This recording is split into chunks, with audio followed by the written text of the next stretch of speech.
এই সেনাবাহিনীকেও সুকৌশলে দুর্বল করে দেওয়া হচ্ছে বলে আমার কাছে প্রতীয়মান হচ্ছে।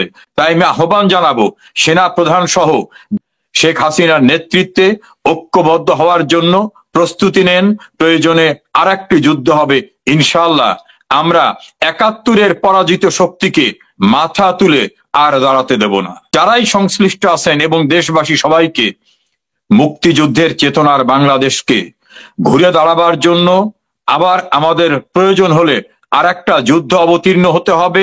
আমাদের ভয় কি?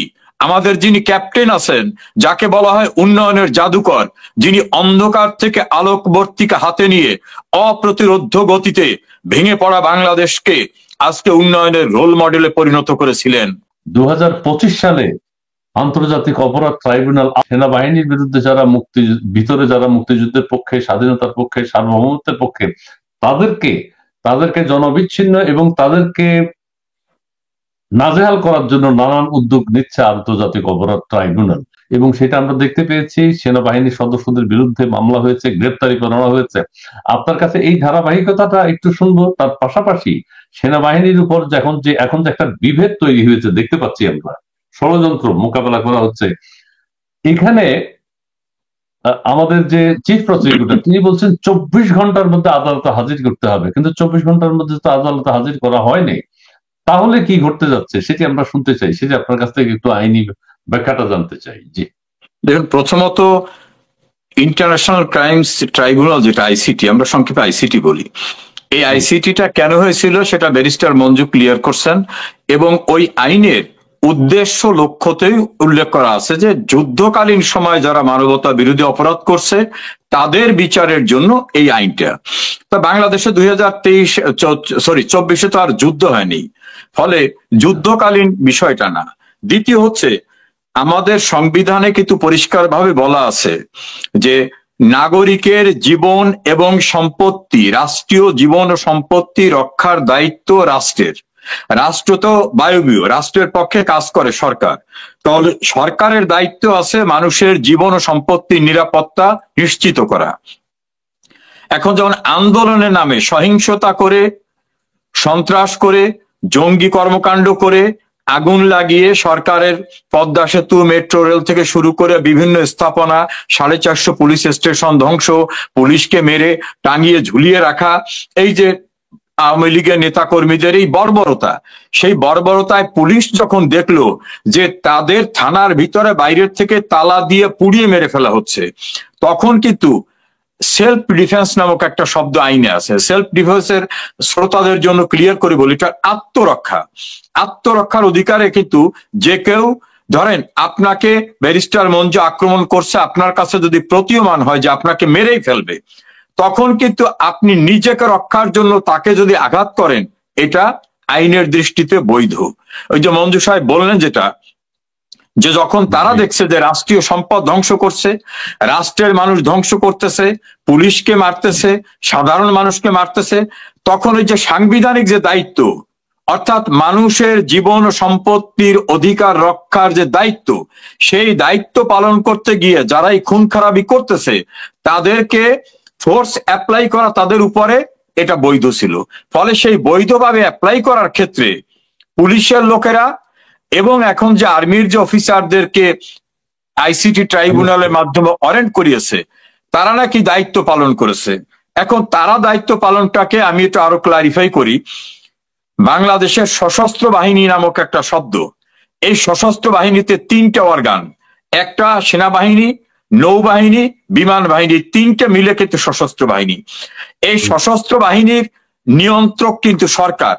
সরকারের একটি মন্ত্রণালয় আছে, যেহেতু আমি মন্ত্রী ছিলাম বিষয়টা জানি, সেই মন্ত্রণালয়টার নাম হলো প্রতিরক্ষা মন্ত্রণালয়। তা প্রতিরক্ষা মন্ত্রণালয়ের মন্ত্রী ছিলেন প্রধানমন্ত্রী শেখ হাসিনা, ছিলেন মানে আমি লিগালি বলো তিনি এখন মন্ত্রী। এখন রাষ্ট্রের আইন শৃঙ্খলা রক্ষার দায়িত্বে সেনাবাহিনী যেমন আজকে রাস্তায় আছে, এই 1 বছর যাবত আছে, এটা নিশ্চয়ই কারো না কারণ অর্ডারে। আবার ডিজিএফআই তে যারা চাকরি করতেন তারাও তো আর্মির বাইরের কেউ না, এই বর্তমান সেনাপ্রধান ও সরকারের অধীনে। ওই ডিজিএফআই যারা ডিজি ছিলেন বা অন্যান্য দায়িত্বে ছিলেন তারাও সরকারের অধীনে। সকলেই কিন্তু সশস্ত্র বাহিনীর পার্ট, আর সশস্ত্র বাহিনী সরকারের অধীনে। তো ধরেন এই সশস্ত্র বাহিনীর একজন মেজর জেনারেলকে বলা হয়েছে তুমি বঙ্গবন্ধু মেডিকেল কলেজের ডাইরেক্টর, একজনাকে বলা হয়েছে তুমি ঢাকা মেডিকেল কলেজের ডাইরেক্টর, একজনাকে বলা হয়েছে তুমি মোংলা পোর্ট অথরিটি ডাইরেক্টর, একজনাকে বলা হয়েছে তুমি রাজধানী উন্নয়ন কর্তৃপক্ষের ডাইরেক্টর। এই পোস্টিংটাকে বলা হয় ডেপুটেশন, মানে পেশনে পাঠানো হয়, কিন্তু তার মূল পদবে কিন্তু সে সেনাবাহিনীর কর্মকর্তা। ফলে এই যে ডিজিএফআই বা এনএসআই তে যারা কাজ করছে বিভিন্ন সময়ে, তারা কিন্তু সশস্ত্র বাহিনীর অংশ। এই কথা বলার অবকাশ নাই যে তারা প্রধানমন্ত্রীর স্টাফ ছিলেন। প্রধানমন্ত্রীর স্টাফ তো বর্তমান সেনা প্রধানও, স্টিল তিনিও। ফলে সেনাবাহিনীর একজন অ্যাডজুট্যান্ট জেনারেল একটা প্রেস ব্রিফিং করে বুঝাইতে চাইছেন যে এরা প্রধানমন্ত্রীর অধীনে ন্যস্ত ছিল। আরে ভাই, আপনি কি বোকা? বুঝান আমাদেরকে। আপনি নিজে, আপনার সেনা প্রধান, আপনার কনস্টেবল সবাই সরকারের অধীন, আর সরকারের প্রধান প্রধানমন্ত্রী। ওই প্রধানমন্ত্রী যদি প্রতিরক্ষা মন্ত্রণালয়ের মন্ত্রী হন, তাহলে আপনি সহ সবাই তার অধীনে ছিলেন, আলাদা ভাগ করার কোনো সুযোগ নাই। এখন টার্গেটটা হচ্ছে মুক্তিযুদ্ধের পক্ষের যারা, তাদেরকে যে কোনো নামে ধরতে হবে। পুলিশের আইজি জেলখানার ভিতরে 2 জন, শহীদুল হক এবং চৌধুরী আব্দুল্লাহ মামুন, সেনাবাহিনীর মেজর জেনারেল জিয়াউল হাসান, সচিব, মন্ত্রী, এমপি, সাংবাদিক, ঢাকা বিশ্ববিদ্যালয় প্রফেসর আবুল বারাকাত, প্রফেসর হাফিজুর রহমান কার্জন, সাংবাদিক মঞ্জুরুল আলম, সাংবাদিক মোজাম্মেল বাবু, সাংবাদিক শাকিল,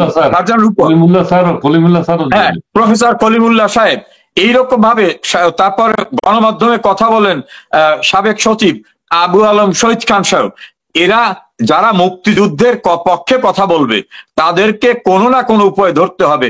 একজনের বলতে হবে তুমি ওই সময় সেনাবাহিনীর দায়িত্ব থেকে মানুষ মারাইছিলা, একজনের বলতে হবে তুমি সরকারের বিরুদ্ধে ষড়যন্ত্র করতেছো, একজনের বলতে হবে তুমি এমন কথা বলতেছো যাতে সরকার অস্থিতিশীল হয়।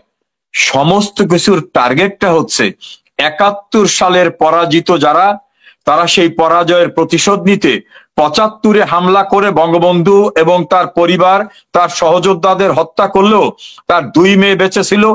ওই 2 মেয়ে যে ফিরে এসে আবার মুক্তিযুদ্ধের স্ট্রেংথটা নিয়ে আসতে পারবে, এটা তারা বুঝতে পারে নাই। এই জন্য ডক্টর ইউনূসের স্বীকারোক্তিমূলক জবানবন্দি আদালতে বলে কনফেশনাল স্টেটমেন্ট। ক্লিনটন ফাউন্ডেশনে উনি স্টেটমেন্ট দিয়ে বলছেন, নাথিং ওয়াজ হ্যাপেন্ড সাডেনলি, ইট ওয়াজ ডান থ্রু মেটিকুলাস ডিজাইন। বাংলায় দাঁড়ায়, হঠাৎ কিছু ঘটে নাই, আমরা সুদূর প্রসারী পরিকল্পনা করে শেখ হাসিনাকে উচ্ছেদ করছি। এখন শেখ হাসিনাকে সরাবার পরে তারা আরেকটা স্বীকারোক্তি করলো, এটা খুব ইন্টারেস্টিং। শাহবাগে ওরা বলল এই বাংলাদেশ গোলাম আজমের বাংলাদেশ, এই বাংলাদেশ মতিউর রহমান নিজামের বাংলাদেশ, এই বাংলাদেশ আলী আহসান মুজাহিদির বাংলাদেশ।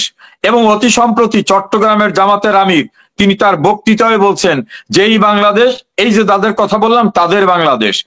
আসলে ওই 71 সনের পরাজয়ের প্রতিশোধ নিতে শেখ মুজিব ছিলেন মূল ব্যক্তি, তারে মারতে হবে, তাহলে ওই মুক্তিযুদ্ধ শেষ হয়ে যাবে। পরে দেখে যে না, তা তো শেষ হয় নাই, আবার তার মেয়ে এসে শুরু করছে। এই জন্য তাকে 19 বার চেষ্টা করে 2004 সালের 21 আগস্ট আবার গ্রেনেড মামলো, সেটাও তাকে শেষ করতে না পেরে 2024 সালে ওই দিন তাকে টার্গেট ছিল সরকার উচ্ছেদ না, ওদিন টার্গেট ছিল শেখ হাসিনা, শেখ রেহানাকে হত্যা করা। তা আল্লাহর অশেষ রহমত, ওই যে রাখে আল্লাহ মারে কে, আল্লাহর অশেষ রহমতে তিনি কিন্তু পরিত্রাণ পেয়ে গেলেন। আর আধা ঘন্টা বিলম্ব হলে শেখ হাসিনা, শেখ রেহানা বেরিয়ে আসতে পারতেন না। এমনকি তাদের যে বিমানটায় বহন করে নিয়ে আসা হয়েছে, সেই বিমানকেও ভূপতিত করার ষড়যন্ত্র ছিল। এই জন্য গোটা ঘটনাটা ব্যারিস্টার মঞ্জু বলছেন, তারপর আমি স্পেসিফিক্যালি বললাম 71 সালের পরাজয়ের প্রতিশোধ নিতে বর্তমানে এই প্রক্রিয়া চলছে। এখন আমাদের যিনি চিফ প্রসিকিউটর সাহেব, তিনি যেসব বক্তৃতা দিছেন কোর্টে, এইটা নিয়ে ভিডিও হয়েছে। যেমন একজন সমন্বয়ক বলছেন যে আমি তো মেট্রো রেলে আগুন দিয়েছি, আমি তো বিটিভি ভবন আগুন দিয়েছি। আর ওর পাশে আবার দেখাচ্ছে ফুটেজে উনি বলছেন শেখ হাসিনার নির্দেশে মেট্রো রেলে আগুন দেওয়া হয়েছে। আবার পাবনার এক নেতা বলছেন যে আমরাই তো পুলিশকে হত্যা করছি। ওইটা ওই তাজুল সাহেবের বক্তব্য, ওই বক্তব্যটাকে পাশাপাশি ভিডিও দিয়ে সুন্দর সুন্দর ভিডিও তৈরি হয়েছে। উনি শেখ হাসিনার কথা যেটা বলেন যে শেখ হাসিনার নির্দেশে হত্যা হয়েছে, আর সমন্বয়করা বলে আমরাই নিজেরা হত্যা করছি। এই হাস্যকর ওই যে শাহজাদি গুলবাহার নামক একটা সিনেমা দেখছিলাম, যে শাহজাদির জন্ম হয়েছে আকাশে, তিনি আকাশ থেকে ওড়েন, তিনি পাতালে নামেন না। এমন গাঁজা খাওয়া গল্প দিয়ে একটা ট্রাইব্যুনালে শেখ হাসিনাকে দণ্ডিত করার চেষ্টা হচ্ছে। এই দণ্ড নিয়ে কেউ শঙ্কিত না, এই কারণে বঙ্গবন্ধুকে মৃত্যুদণ্ড পাকিস্তানের কারাগারে দিয়েছিল, বাস্তবায়ন করতে পারেনি। 1969 সালে বঙ্গবন্ধুকে মৃত্যুদণ্ড দেওয়ার জন্য আগরতলা ষড়যন্ত্র মামলা করা হয়েছিল, পারে নাই। শেখ হাসিনাকে অন-11 সময় চেষ্টা করছে, পারে নাই। আর ওনরা এখন বানোয়াট একটা রায় দেবেন, এই কোর্টের ভিত্তিটা হচ্ছে রাষ্ট্রপতির অর্ডিন্যান্স দিয়ে কোর্টের এরিয়াটাকে এক্সটেনশন করছে। এখন খন্দকার ভাই, রাষ্ট্রপতির অর্ডিন্যান্স যদি পার্লামেন্ট অ্যাপ্রুভ না করে তাহলে ওই অর্ডিন্যান্সের কোনো লিগ্যাল অথরিটি থাকে না। এখন ধরেন আগামীতে সরকার যারাই আসলো, তারা যদি রাষ্ট্রপতির এই অধ্যাদেশকে পার্লামেন্টে অনুমোদন না করে তাহলে তো এই বিচারটা হাস্যকর কাহিনী হয়ে যাবে। এই জন্য পার্লামেন্টে ওটা অনুমোদন হবে কি হবে না তার আগ পর্যন্ত সেইটার উপরে বলে চাবাইতেছেন কি, বলে বড় কর্তা দেবার চাইছে, এই জন্য আগাই চাবাইতেছি। নাম্বার 2 হচ্ছে সংবিধানের 46 আর্টিকেলে বলা হয়েছে রাষ্ট্রের গুরুত্বপূর্ণ কাজে দায়িত্বরত কোনো ব্যক্তি যদি ফোর্স অ্যাপ্লাইও করে পার্লামেন্ট তাকে অব্যাহতি দিতে পারবে। তো ধরেন রাষ্ট্র ধ্বংস হয়ে যাচ্ছে, রাষ্ট্রে নৈরাজ্যতা হচ্ছে, মানুষ খুন হচ্ছে, সংসদ ভবন লুট হচ্ছে, গণভবন লুট হচ্ছে, এখানে যদি কোনো ফোর্স অ্যাপ্লাইও কেউ করে থাকে, এক হলো তিনি আত্মরক্ষার জন্য, দ্বিতীয় হচ্ছে রাষ্ট্রকে রক্ষার জন্য, তাহলে সংবিধানের 46 অনুচ্ছেদে সংসদ তাদেরকে পরিত্রাণ দিতে পারবে। তাই সংসদ দায়িত্ব পালন করার আগেই ওনরা সবকিছু ফয়সালা করে চলছে, এটা সবাই জানে। এটা রাজনৈতিক উদ্দেশ্য প্রণোদিত ভাবে, প্রতিহিংসার উদ্দেশ্য। ওই যে যুদ্ধাপরাধীদের বিচার শেখ হাসিনা করছে, এবং ওই যে 71 সালে তার বাপ দেশ স্বাধীন করছে, এর প্রতিশোধ নেওয়ার জন্য এই বিচার প্রক্রিয়া। এই প্রক্রিয়া নিয়ে দেশের A to Z সবাই মনে করে এটা প্রতিহিংসা, প্রতিশোধ নেওয়ার জন্য জুডিশিয়াল প্রসেসকে ব্যবহার করা হচ্ছে মাত্র। এই দেশটা অনেক ত্যাগের বিনিময়ে অর্জন, 30 লক্ষ শহীদের রক্ত, 2 লক্ষ মা বোনের সম্ভ্রম, এবং আমাদের মহান নেতা বঙ্গবন্ধু তার জীবনে 14টা বছর কারান্তর কাটিয়েছেন। আরো কত নেতারা, হোসেন শহীদ সোহরাওয়ার্দী, মাওলানা আব্দুল হামিদ খান ভাসানী, শেরে বাংলা একে ফজলুল হক সহ বিভিন্ন নেতৃবৃন্দের ত্যাগের বিনিময়ে দেশটা অর্জন হয়েছে। সেই দেশটাকে আবার সাম্প্রদায়িক রাষ্ট্রে পরিণত করার জন্য সুপরিকল্পিতভাবে দেশে এবং দেশের বাইরের ষড়যন্ত্রের সমন্বয়ে এই বাংলাদেশটাকে আজকে নরকে পরিণত করার চেষ্টা চলছে। এই মুহূর্তে আমি শুধু আওয়ামী লীগ বা আওয়ামী লীগের সহযোগী সংগঠন না, যারা মুক্তিযুদ্ধের চেতনায় বিশ্বাস করেন, তিনি ন্যায় পরকাশ পার্টি, জাসদ, জাতীয় পার্টি, যে দলই করেন না কেন, সবাইকে বলবো 71 সালে যেমন আমরা একটি স্পিরিটে ঐক্যবদ্ধ হয়েছিলাম, এখন কিন্তু সময় সেই মুক্তিযুদ্ধের বাংলাদেশকে ধরে রাখার জন্য। আর একটা বিষয় অনুরোধ করব, আমাদের মুক্তিযুদ্ধের মধ্য থেকে সৃষ্ট সেনাবাহিনী স্বাধীনতা ও সার্বভৌমত্বের অতন্দ্র প্রহরী। যদিও সেনাবাহিনীর কিছু ক্ষমতালোভী ব্যক্তিরা বঙ্গবন্ধুকে হত্যা করেছে, জিয়াউর রহমানকে করেছে, কর্নেল তাহেরকে করেছে, মঞ্জুরকে করেছে, খালেদ মোশাররফকে করেছে, সেটা ব্যক্তিগত পর্যায়ে। 24 ঘন্টার মধ্যে গ্রেপ্তার বা পুলিশের দ্বারা গ্রেপ্তার করার যে একটা কথা উঠেছিল, এখন এখন আমাদের তাজুল ইসলাম সাহেব চুপ কেন? মানে 24 ঘন্টার মধ্যে গ্রেপ্তার, আদালতে হাজির করতে হবে, আদালত সিদ্ধান্ত নেবে, ট্রাইব্যুনাল সিদ্ধান্ত নেবে তাদেরকে জেল হাজতে রাখবে নাকি সাব জেলে রাখবে নাকি ক্যান্টনমেন্টের ভিতরে রাখবে, এটা আদালত কিছুই তো সেনাবাহিনী শুনে নাই। এটা কি কোনো আইনি জটিলতা অথবা সেনাবাহিনীর সাথে ট্রাইব্যুনালের কোনো বিভেদ আপনি দেখছেন কিনা? সংক্ষেপে একটু বলে দেবেন, আমরা কিছুক্ষণের মধ্যে শেষ করবো। জি, প্রথম কথাটাই হচ্ছে এ তাজুল, রাজাকারের নাতিপুতি তাজুল, যে যুদ্ধাপরাধের বিচার পরিচালনা করছে, সে কিন্তু এটার অযোগ্য।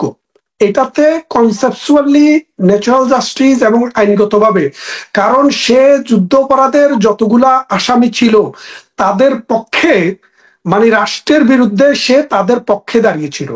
এখন সে এসে রাষ্ট্রের পক্ষে চলে এসেছে। এটা কি আপনার খুশি নাকি? আপনার বাবার বাড়ি, আপনার আব্বার বাড়ি, যে আপনি চাইলেই আপনি যা ইচ্ছা তা করবেন? আপনি কদিন আগে রাজাকার ছিলেন, আজকে আপনি মুক্তিযুদ্ধ হয়ে যাবেন? বিষয়টা কি এরকম? ভাই, রোজা রাখার এবং ইফতার করার সময়টা নির্ধারিত। আপনি দুপুরবেলা হঠাৎ মনে করলেন আপনি আজকে রোজা রাখবেন, আপনি রোজা রাখতে পারবেন না। রোজা রাখতে হলে আপনাকে ভোর হওয়ার আগে আপনাকে নিয়ত করতে হবে। ইন্নামাল আমালু বিন্নিয়াত। মানুষের, মুসলমানের যে কোনো কর্মের কর্মের আগে তার একটা নিয়ত লাগে, তার কর্মের ফলাফলটা নিয়তের উপরে ডিপেন্ড করে। আপনি যদি ভোর রাতে যদি নিয়ত না করেন অথবা শোয়ার আগে যদি আগামীকাল রোজা রাখবেন এই চিন্তা না করেন, সারাদিন উপবাস থাকলেও সেটা রোজা হয় না। এরপরে আপনার ইফতার করার সময় আপনি দুপুরবেলা চাইলে ইফতার করে ফেলবেন, সেটা আর রোজা হয় না। বাংলাদেশ যে 1971 সালে স্বাধীন হয়েছে, সেই স্বাধীন দেশের সংবিধান তৈরি করেছে স্বাধীন দেশে যারা স্বাধীন করেছে তারা। এখন বাংলাদেশটি স্বাধীন হয় নাই, পরাধীন হয় নাই। আপনি আবার এখানে এখানে আপনি কিসের কি বলে যে সনদ করেন, কিসের আপনি সংবিধান করেন? সংবিধান 1973 সালে হয়েছে, ওই যখন রোজা ধরতে হয় তখন। আবার যদি কোনোদিন বাংলাদেশ পরাধীন হয়ে যায়, কোন দেশ যদি, পাকিস্তান যদি আবার এসে, ভারত যদি আবার এসে, আমেরিকা যদি আবার এসে বাংলাদেশ পরাধীন করে বাংলাদেশকে যদি বিদেশের অংশ করে নেয়, আবার যদি আমার মহান দেশের মহান জাতি যদি আবার কোনো নেতা দিয়ে যুদ্ধ করে যদি দেশ স্বাধীন করে, আবার নতুন সংবিধান হবে। তা না হলে সংবিধান হোক আর আইন হোক, ওই 1971 সালে রোজা ধরার আগে আপনি যে নিয়ত করছিলেন সেটার উপরে ভিত্তি করেই কিন্তু রাষ্ট্র পরিচালনা হবে।